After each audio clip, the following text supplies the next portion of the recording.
Hello everyone, how are you? Welcome to Ananta Study. I am going to teach you Hindi class 10 chapter number 1 Surdas के पद part 2। बच्चों, मैंने आधा भाग इसका एक वीडियो में पढ़ा दिया है और आधा भाग मैं इस वीडियो में पढ़ाने वाली हूँ। तो यदि आप लोगों ने उस वीडियो को नहीं देखा है तो जाके देख सकते हैं मेरे चैनल पे। और मैं आगे का भाग पढ़ाने वाली हूँ इस वीडियो में। बच्चों, इसमें यही दिया हुआ है कि श्री कृष्ण मथुरा चले जाते हैं और वहाँ से एक संदेश भिजवाते हैं न आने का गोपियों के पास उद्धव नामक व्यक्ति से। तो गोपियाँ व्यंग करती है, भ्रमर गीत गाती है, उद्धव पर व्यंग करती हैं। तो उसी के बारे में चलिए देखते हैं आगे के पंक्ति में क्या है। हमारे हरिहारिल के लकड़ी मन क्रम बचन नंद नंदन उर, यह दृढ़ करी पकड़ी जागत सोवत स्वप्न दिवस निशी, कान्ह कान्ह जकरी। देखिए यहाँ पर क्या बोल रहा है। यहाँ पर बोला जा रहा है, गोपी बोल रही हैं कि हमारे हरि जो है हारिल की लकड़ी है। बच्चों, हारिल एक पक्षी होता है जो एक लकड़ी के सहारे पूरा जीवन बिताता है। तो वही बोल रही है गोपिया कि हमारे हारिल एक हारिल की लकड़ी की तरह है। जिस तरह हारिल उस लकड़ी के बिना नहीं जीवित रहता है, रह सकता है, उसी प्रकार हम लोग भी श्री कृष्ण के बिना जीवित नहीं रह सकते हैं। मन क्रम वचन नंद नंदन उर, यह दृढ़ करी पकड़ी। और हम लोगों ने मन क्रम वचन से नंद बाबा के नंदन को, श्री कृष्ण को दृढ़ रूप से अपना बना चुके हैं। ठीक है। जागत सोवत स्वप्न दिवस निशी, कान्ह कान्ह जकरी। मीन्स जागते सोते दिन रात उठते बैठते स्वप्न में हर समय हमारा रोम रोम कृष्ण का नाम जपता है। तो देखिए बच्चों, इसको लिखेंगे कैसे। इन पंक्तियों में गोपियाँ कहती हैं कि कृष्ण उनके लिए हारिल की लकड़ी है। जिस प्रकार हारिल पक्षी लकड़ी के टुकड़े को अपने जीवन का सहारा मानता है, उसी प्रकार कृष्ण भी गोपियों के जीने का आधार है। उन्होंने मन क्रम और वचन से नंद बाबा के पुत्र को अपना मान लिया है। गोपियाँ कहती हैं कि जागते हुए सोते हुए दिन में रात में स्वप्न में हमारे रोम रोम में कृष्ण का नाम जपता है। ठीक है। अब आगे की पंक्ति में देखते हैं।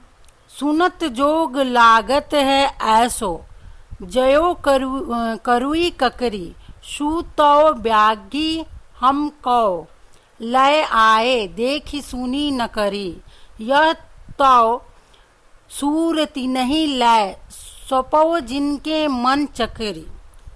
तो देखिए बच्चों, इसमें क्या दिया है। सुनत जोग लागत ऐसो, जो करुई ककरी। ये संदेश सुन के ही ऐसा लग रहा है जैसे कोई कड़वी ककरी है। सू तो व्याधि हमको ले आए, देख सुन न करी। हम लोगों ने ऐसा कहीं नहीं सुना है, कहीं नहीं देखा है, कहीं नहीं भोगा है कि कृष्ण के प्रेम को छोड़ के हम लोग योग अपना ले। हम लोग कृष्ण के प्रेम का रोग हम लोगों को लग चुका है।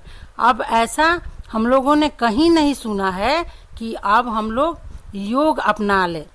यो तो सूरति नहीं लय सौंपो, जिनके मन चकरी। यह संदेश उनको सौंपिए जाके उद्धव, जिसके मन चंचल है, जिनके मन एक जगह पे नहीं लगता, उनको जाके ये संदेश दीजिए। हम लोग का तो मन एक ही जगह लगा हुआ है, वो है श्री कृष्ण का प्रेम। तो देखिए बच्चों, इसको लिखेंगे कैसे। उन्हें उद्धव का संदेश कड़वी ककड़ी के समान लगता है।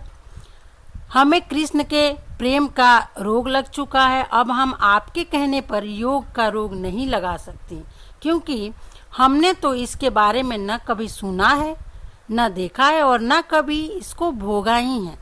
आज जो यह योग का संदेश लाए हैं, यह संदेश जाके उनको दीजिए जिसका मन चंचल है, जिसका मन एक जगह नहीं रुकता और एक जगह नहीं ठहरता। तो उनको जाके ये संदेश बताइए।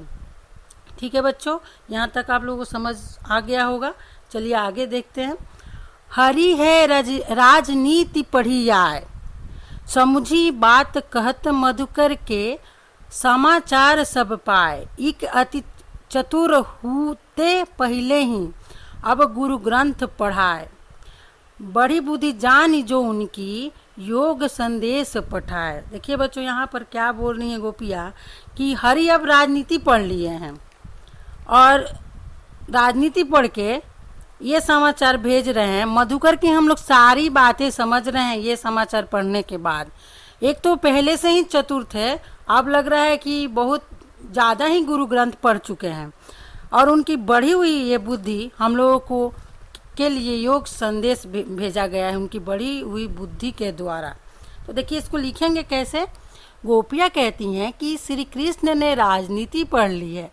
गोपियाँ बात करती हुए ध्यान पूर्वक कहती हैं कि वे तो पहले से ही बहुत चालाक थे, पर अब उन्होंने बड़े बड़े ग्रंथ पढ़ लिए हैं जिससे उनकी बुद्धि बढ़ गई है। तभी तो हमारे बारे में सब कुछ जानते हुए भी उन्होंने हमारे सामने उद्धव से योग का संदेश भेजा है।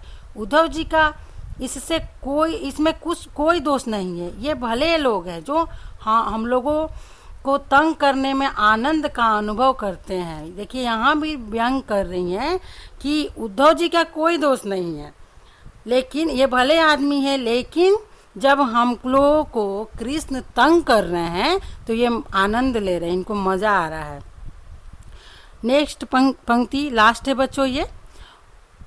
उद्धव भले लोग आगे के, पर हित डोलत धाय, अब अपने मन फेर पाई है, चलत जू हूते चुराए, ते क्यों अनीति करे आपनु, जे और अनीति छुड़ाए, राज धर्म तो यह ही सुर, जो प्रजा न जा ही सताए। देखिए यहाँ पर क्या बोला जा रहा है कि उद्धव आप तो भले लोग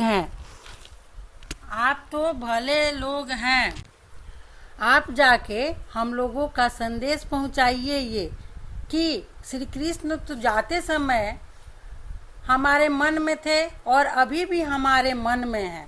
वे अत्याचारियों को दंड देने गए थे मथुरा, परंतु वे स्वयं अत्याचार कर रहे हैं हम लोगों पर। आप उनसे कहिएगा कि एक राजा अपनी प्रजा की रक्षा करता है, हित सोचता है, लेकिन उनको कष्ट में नहीं देखता है। लेकिन हम लोगों के साथ श्री कृष्ण अनीति कर रहे हैं। ठीक है। उद्धव भले लोग आगे के, पर हित डोलत धाय, अब जाके आप अपना मन फेरने लगे और हम लोगों से जी चुराने लगे, अनीति कर रहे हैं। ते क्यों अनीति करे आपनु, जय और अनीति छुड़ाए। आप गए वहाँ अनीति छुड़ाने और आप ही हम लोगों के साथ अनीति कर रहे हैं, अत्याचार कर रहे हैं। राजधर्म तो ही सुर, जो प्रजा न जा ही सताए। राजधर्म तो वही है उद्धव जो प्रजा को न सताए, प्रजा को कष्ट ना दे, लेकिन श्री कृष्ण ऐसा नहीं कर रहे हैं। तो इसको कैसे लिखेंगे बच्चों।